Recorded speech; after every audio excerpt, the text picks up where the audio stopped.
So custom paint the driveway to start. So I'm gonna open it up. Sounds like a broken belt. Alright, so we took it apart. So it's not gonna be the belt. We probably got a broken idler wheel, so we're gonna see. Alright, so your belt's good. Alright, so we got a broken idler wheel right there. And we see that's where the wheel went to. So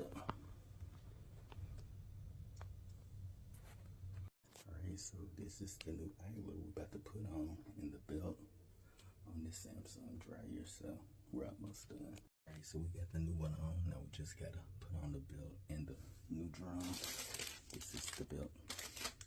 All right, so we're gonna get ready to test it out.